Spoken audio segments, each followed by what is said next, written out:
काय रे, काय तुमचं एवढं प्रेम ओतू गेले माझ्यावर? आहे मुख्यमंत्री म्हणतात ते काय आहे, प्रसन्न जोशींनी माझ्या विरोधात उलटसोड बातम्या लावल्यामुळे मी प्रसन्न आहे.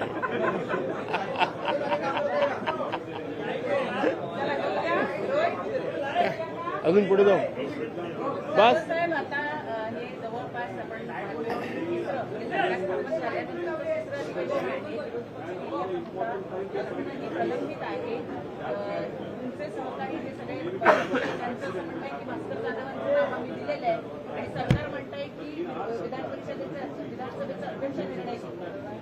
ही गोष्ट खरी आहे की आमच्या महाविकास आघाडीच्या तिन्ही पक्षाच्या वतीनं आणि तिन्ही पक्षांच्या संमतीनं विरोधी पक्षनेता महाराष्ट्र विधानसभा याकरता माझं नाव देण्यात आलेलं आहे, माझ्या पक्षातर्फे पण आणि आमच्या सहकारी पक्षांनी देखील त्याला सहमती दर्शवलेली आहे. आणि केवळ सहमती दर्शवली अशातला भाग नाही, तर काँग्रेस, राष्ट्रवादी काँग्रेस आणि शिवसेना म्हणून आम्ही माननीय मुख्यमंत्री महोदयांना भेटलो, उपमुख्यमंत्री महोदयांना भेटलो, अध्यक्षांना सुद्धा 4-4 वेळा भेटलो, परंतु अद्यापपर्यंत त्यांनी विरोधी पक्षनेतेपदाचा निर्णय हा जाहीर केलेला नाही. ही वस्तुस्थिती खरी आहे.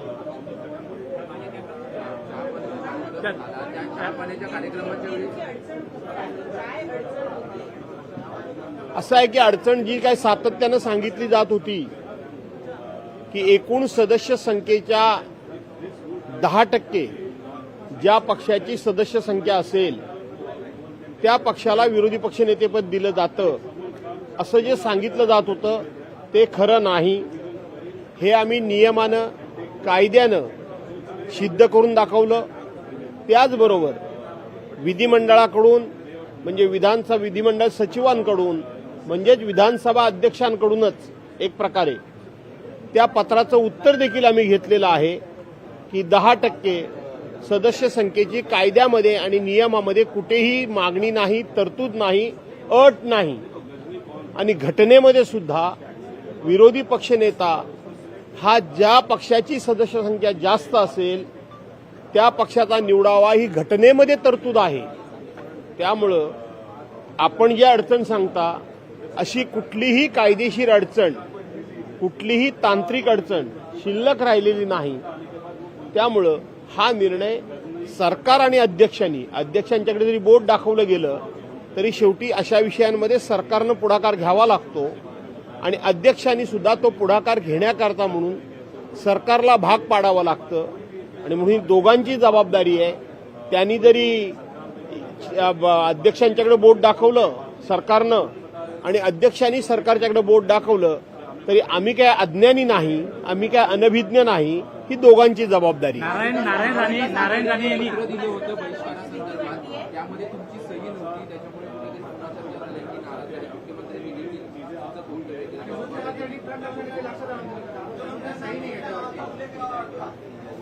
मी मुख्यमंत्र्यांना धन्यवाद देतो. त्यांनी असं कायम माझ्याकडे लक्ष ठेवावं. चांगल्या बाबतीत मी म्हणतोय लक्ष ठेवावं, कारण इतकं होत असताना आम्हाला निधी देण्यामध्ये ते लक्ष ठेवत नाहीत, आम्हाला निधी देत नाहीत. आमचे जे हक्क आहेत ते आमचे हक्क आम्हाला मिळवण्याकरता अशाच पद्धतीनं ते पुढाकार घेताना दिसत नाहीत. त्यामुळं त्यांनी अशा पद्धतीचं माझ्यावर प्रेम दाखवलं. हे प्रेम त्यांनी माझ्यावर कायम ठेवावं अशी मी त्यांना विनंती करतो. नारायण राणे यांनी उद्धव ठाकरे यांच्यावर टीका केलेली आहे की राज ठाकरेंना उद्धव ठाकरेंनी जल्लोष त्रास दिला आणि त्यांच्यामुळेच त्यांना पक्ष सोडावा लागला आणि आता का लालघोटेपणा काय केला जातोय, अशा प्रकारचं टीका नारायण राणे उद्धव ठाकरे. असं आहे की नारायण राणेंना आताच राज ठाकरेंची जर काही प्रेम आलं असेल तर 8 दिवसापूर्वी मनसेचे नेते श्री प्रकाशजी महाजन यांनी नारायण राणेंना त्यांची जागा दाखवलेली आहे. तो जरा तुम्ही त्या क्लिप काढून व्हायरल करा. नारायण राणे यांनी राजसाहेब ठाकरेंबद्दल किंवा त्यांच्या मुलानं जे वक्तव्य केलं त्याबद्दल प्रकाश महाजन यांनी सांगितलंय नारायण राणे हा एहसान परामोश माणूस आहे, असं प्रकाश महाजन म्हणाले. ते तुम्ही वक्तव्य काढून बघा. त्यामुळं मला असं वाटतं की त्यांनी दिलेलं उत्तर पुरेसं आहे. त्यांनी असंही म्हटलं की भास्करजी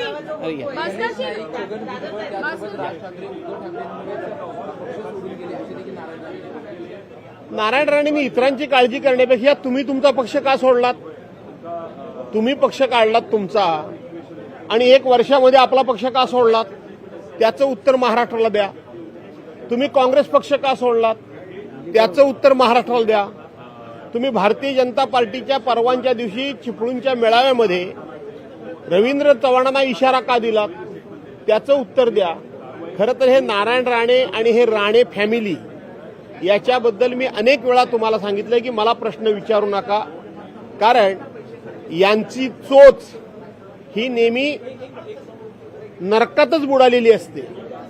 परवांच्या दिवशी त्यांचा तो मंत्री असलेला तो नेपाळी वॉचमन सारखा पोरगा दिसतो ना, नेपाळी वॉचमनच्या पोरग्यासारखा, त्यानं कोणत्या भाषेमध्ये माझ्यावर टीका केली. आणि हे मंत्री देवेंद्र फडणवीसाच्या आणि भारतीय जनता पार्टीच्या मंत्रिमंडळामध्ये आहेत. आणि म्हणून अशांची ज्यांची चोच ही कायम नरकातच बुडालेली आहे, अशा लोकांबद्दल पुन्हा मला प्रश्न विचारू नका. पण वादग्रस्त वक्तव्य करणाऱ्या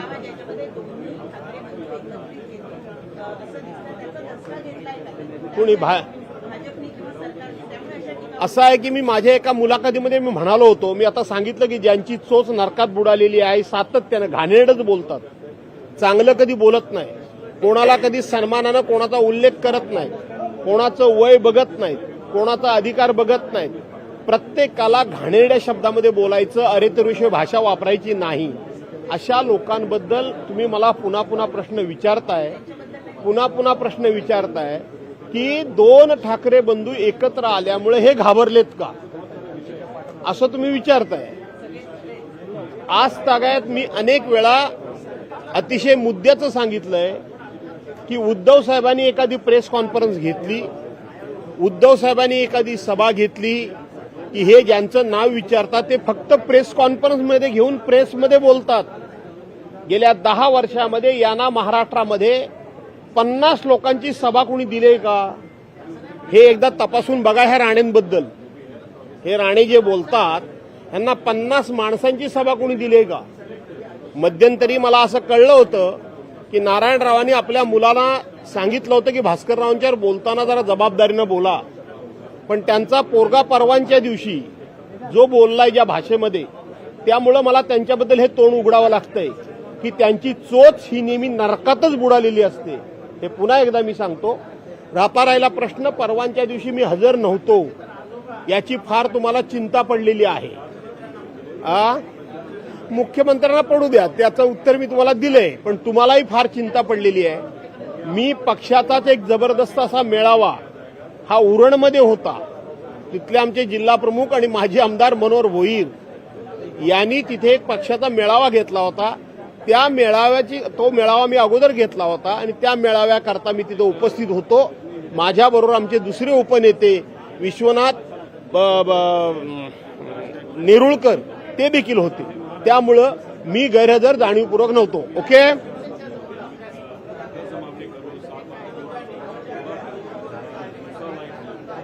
मी सांगितलं ना, मुख्यमंत्र्यांनी अशीच माझी काळजी घ्यावी, यापेक्षा फार काय मला बोलायचं त्याच्यावर आवश्यकता नाही.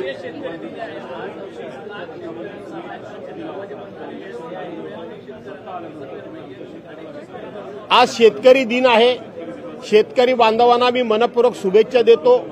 मध्यंतरी केंद्र सरकारनं 3 कायदे शेतकऱ्यांच्या विरोधात काढले होते. जवळजवळ 1.5 वर्ष शेतकरी हा उपोषणाकरता बसला होता.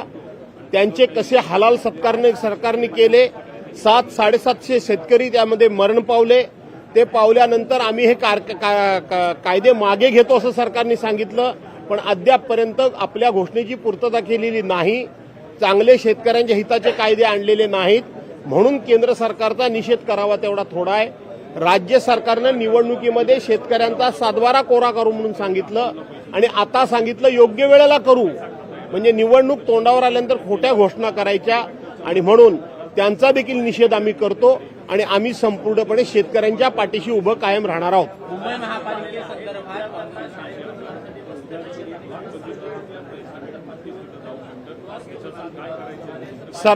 सरकारला एवढं पाशवी बहुमत मिळाले असल्यामुळे सरकारला आता लोकांच्या सुखदुःखाशी, त्यांच्या विकासाशी, त्यांच्या अडीअडचणीशी काही देणं घेणं नाही.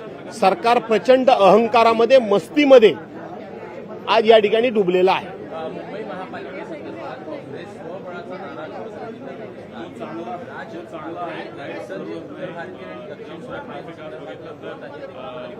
असा याबाबतला जो निर्णय आहे तो आमचे पक्षप्रमुख उद्धव बाळासाहेब ठाकरे घेतील, मनसेच्या वतीनं राजसाहेब ठाकरे घेतील. या अशा विषयामध्ये आम्ही भाष्य करू इच्छित नाही. धन्यवाद.